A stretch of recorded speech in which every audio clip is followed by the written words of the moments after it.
Deuxième type d'information. Information donc, qui sera suivie d'une motion. C'est un point d'information sur le CRA, sur le Centre de rétention administrative. Donc, une motion a été déposée par le groupe Rementon-Pessac Ensemble que dirige Sébastien Saint-Pasteur. Elle sera présentée dans quelques instants. Et nous avons, donc c'est aussi dans cette ligne-là, nous avons à la suite du vote, c'est vrai que nous ne sommes pas revus depuis, le 8 juillet dernier, il y a eu vote en conseil de métropole d'une délibération qui a acté le principe d'un échange de terrain entre la métropole et l'État pour déplacer le projet de CRA de la sortie 13, donc sur Pessac, dans un quartier pavillonnaire, à la sortie 12, c'est-à-dire essentiellement sur Mérignac, mais avec contact avec Pessac, mais sur une zone qui n'est pas habitée et qui n'a pas de riverains, en tout cas pas de riverains qui logent.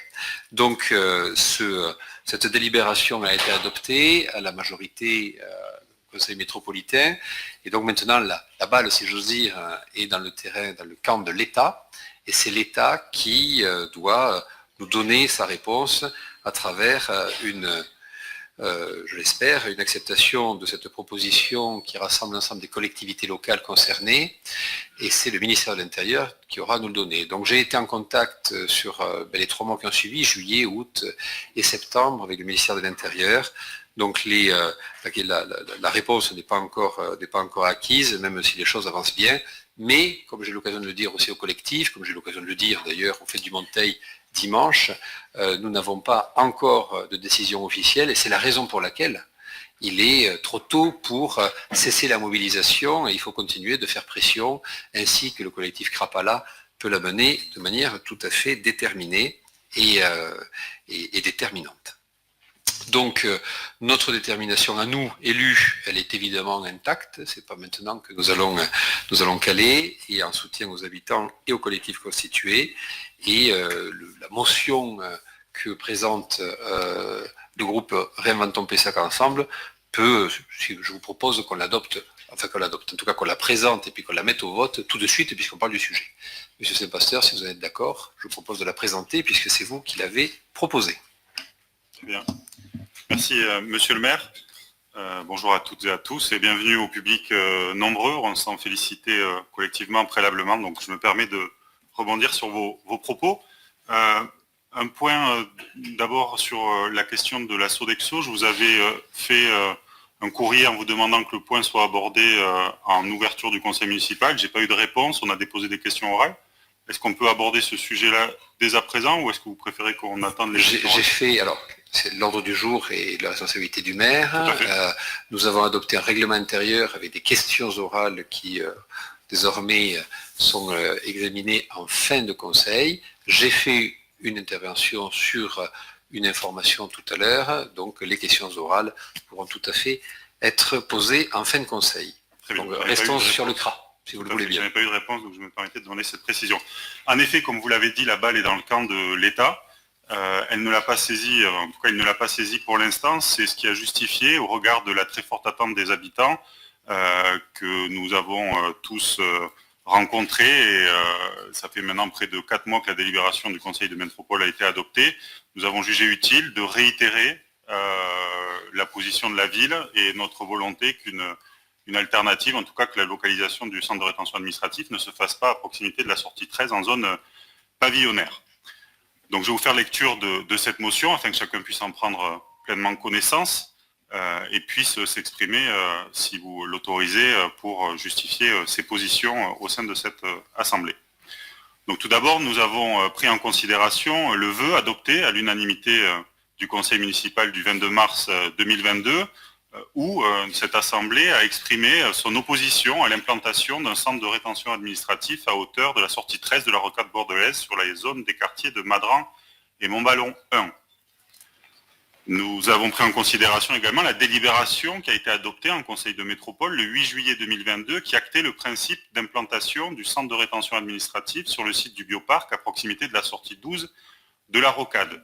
Le dernier élément qui nous semble important à prendre en considération, c'est la mobilisation citoyenne exceptionnelle par son intensité et sa responsabilité, portée par un collectif que nous connaissons maintenant tous, le collectif Crapala.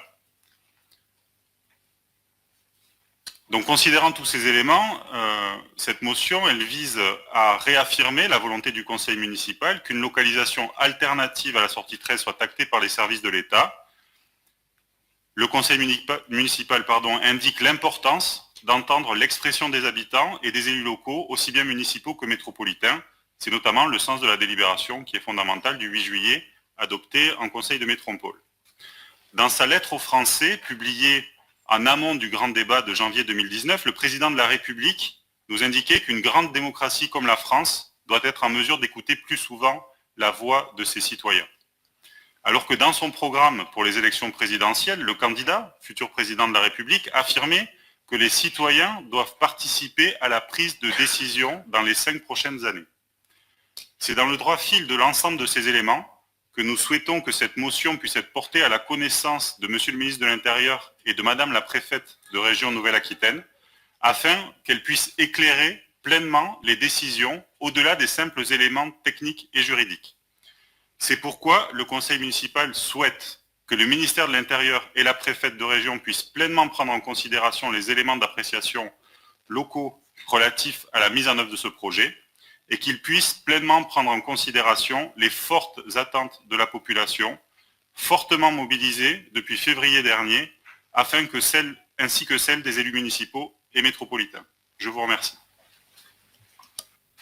Merci Monsieur Saint-Pasteur. Donc c'est une motion de rappel en fait de tout ce que nous voulons faire, mais ainsi que je l'avais dit en introduction, et ça va dans ce droit fil, nous souhaitons que effectivement la pression ne retombe pas et que nous ne soyons pas dans le ventre mou de la prise de décision, mais qu'au contraire, l'État prenne en considération pleine et entière la détermination des citoyens, des élus municipaux et métropolitains. Madame Curval. Merci Monsieur le maire, puisque en effet, pour le vœu que nous avions voté la dernière fois, chaque groupe avait pu s'exprimer. Je vais tâcher de le faire brièvement parce que vous venez de le dire, nous sommes dans beaucoup de répétitions, même si bien entendu, il faut aider le collectif Crapala à aller plus loin. Donc, Monsieur le maire, cher Sébastien, chers collègues, nous soutenons pleinement la mobilisation des habitants de Montballon et de Madran et du collectif Crapala contre l'implantation d'un centre de rétention administrative à proximité immédiate de leurs habitations et d'espaces boisés et de loisirs. Leur combat est d'autant plus justifié qu'ils n'ont découvert l'existence de ce projet qu'assez tardivement, à travers nos interventions, la mienne, celle de Sébastien, en conseil municipal le 8 février. À ce moment-là, Monsieur le maire, le CRA vous paraissait doublement acceptable, à la fois comme déclinaison de la politique migratoire du gouvernement et dans sa localisation sur ces deux terrains qui appartiennent à l'État, à Montballon et à Madran, en pleine zone pavillonnaire. Mais depuis, vous venez de le redire, vous avez rejoint ce refus du centre de rétention administrative dans cette zone de Pessac et vous appuyez la mobilisation collective et citoyenne.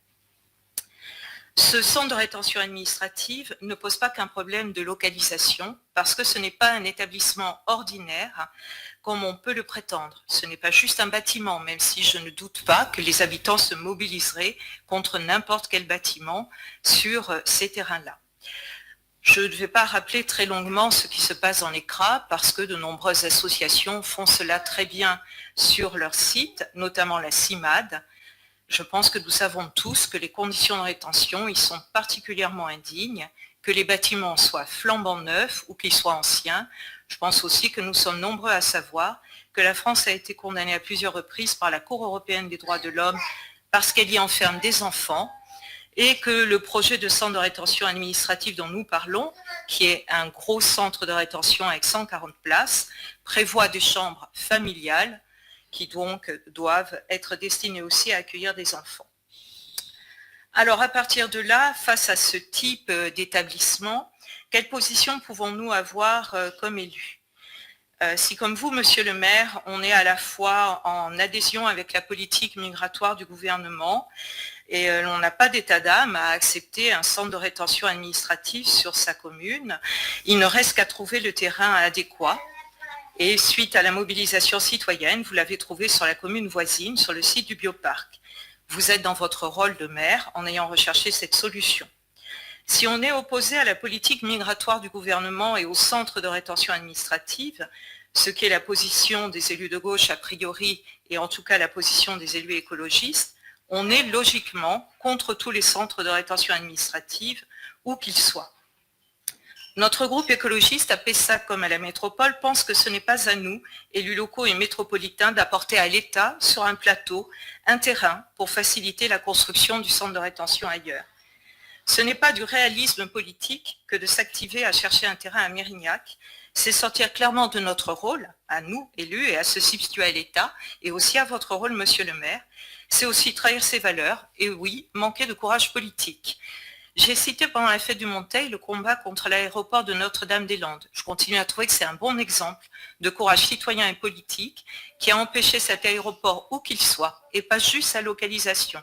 Et demain, le combat contre la LGV GPSO, je sais, monsieur le maire, que vous êtes sensible à ce combat, aura peut-être les mêmes résultats. Empêcher ce type de grands projets dits inutiles. Nous allons parler tout à l'heure de sobriété énergétique, ça va être le sujet qui va suivre immédiatement et ce sera important que nous puissions connaître les propositions de la ville. Et justement, nous allons avoir dans les impacts du réchauffement climatique de nombreuses migrations et bien entendu d'autres crises. Donc, nous allons avoir nécessairement à développer une politique vis-à-vis des réfugiés qui vont venir vers l'Europe, pour le moment un peu plus épargnés que d'autres pays. Et nous aurons à développer une politique d'accueil et d'intégration. Il vaudrait mieux investir dans cette politique, comme le fait actuellement l'Allemagne, que de construire de coûteux centres de rétention inutiles. Cela, ce n'est pas une utopie, c'est du réalisme. Je recite ce qu'a décidé de faire l'Allemagne. Et vraiment, en général, les Allemands sont plutôt cités comme des champions de la réelle politique que comme de doux utopistes.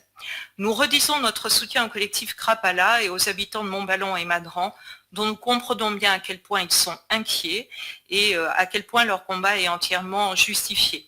Nous pensons qu'il est encore temps de mener tous ensemble, ce serait une étape de plus pour notre conseil municipal, monsieur le maire, de mener un combat ensemble et de fond contre le centre de rétention, contre tout centre de rétention.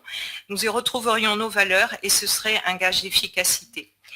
En l'état, dans la mesure où cette motion n'expose pas la situation de cette façon, nous allons reconduire le vote que nous avions eu au Conseil métropolitain, qui est tout simplement de ne pas prendre part au vote, pour les raisons que je viens de développer. Et je vous remercie de votre écoute.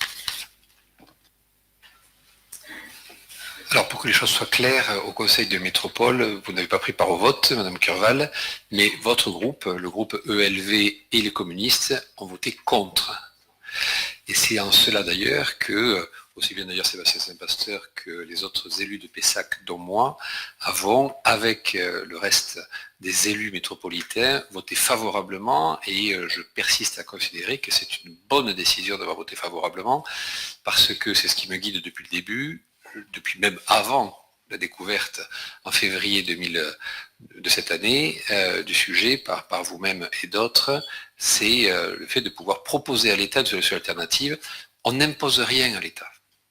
On n'impose rien à l'État et nous n'avons pas, je pense, aujourd'hui à rougir de cette proposition qui est une proposition équilibrée. Et contrairement, et là je ne ferai pas de vos mots les miens, parce que je ne partage pas les valeurs que vous entendez défendre sur la politique migratoire. Je considère que la France doit avoir une politique migratoire forte, que celle que l'État entend mettre en œuvre a besoin de moyens, et que ces moyens passent aujourd'hui, parce que c'est la loi qui le veut, et je suis également républicain, comme a pu le dire Alain Ziani à son tour, nous devons passer par ces centres de rétention administrative, qu'ils soient humanisés, qu'ils soient les plus banalisés possibles, mais il n'empêche qu'il nous faut reconduire à la frontière les ressortissants étrangers dont on ne souhaite pas le maintien sur le territoire français. C'est, pour ma part en tout cas, une position qui est simple, qui n'a jamais changé, et si je suis contre le CRA au centre de Pessac, au centre des habitations pessacaises, c'est du fait de la localisation et non pas du fait de l'existence même du CRA. Et c'est la raison pour laquelle je me suis toujours attaché à trouver une solution alternative auprès de l'État de manière à être entendu. Sinon, je peux vous assurer, je fréquente l'État sur le sujet depuis maintenant quelques temps, et je peux vous assurer que sans cela, il n'y aurait aucune écoute, et c'est bien parce que nous avons une proposition alternative qu'il y a une écoute, et même celle-ci, elle a été dure à faire entendre. Parce que comme je suis à l'initiative de cette proposition, je dois dire, parce qu'il faut quand même aussi rappeler l'investissement déterminant d'Alain Anziani sur le sujet, à la fois en tant que maire de Mérignac et en tant que président de Bordeaux Métropole. Et dès début février, quand je lui ai proposé la solution de la sortie 13, qui avait des avantages, mais qu'il nous fallait peaufiner, il a immédiatement donné son accord et il n'a jamais varié depuis. Et je tiens encore une fois à lui rendre hommage. Pardon ? Sortie 12, je dis sortie 14. Oui, certes 13, certes, voilà, pardon, excusez-moi. Et quand je lui ai proposé, donc, on quitte la sortie 13 pour aller à la sortie 12, il a immédiatement été d'accord en considérant le bien-être des habitants. Et je pense que c'est ce qu'il fallait voir en premier lieu. Il ne sert à rien de s'opposer contre des pouvoirs qui nous dépassent. Il faut mieux composer avec ces pouvoirs-là. Et je pense que c'est notre position et c'est celle que le Conseil métropolitain a adoptée dans sa majorité. Bien, alors, donc, si je comprends bien, sur cette motion, vous ne prenez pas part au vote, c'est ça? Et donc, je propose donc à l'ensemble des élus du Conseil municipal de lever la main pour montrer s'ils sont d'accord avec cette motion. Qui est d'accord? Donc, sauf erreur de ma part, la majorité municipale, donc le groupe Réinventons Pessac Ensemble vote favorablement et ne prend pas part au vote le groupe Europe Écologie Les Verts de Pessac. Excusez-moi, je ne sais plus exactement quel est votre nom, mais c'est celui-ci, ça. Très bien. Merci bien. Donc, passons au sujet suivant. Donc,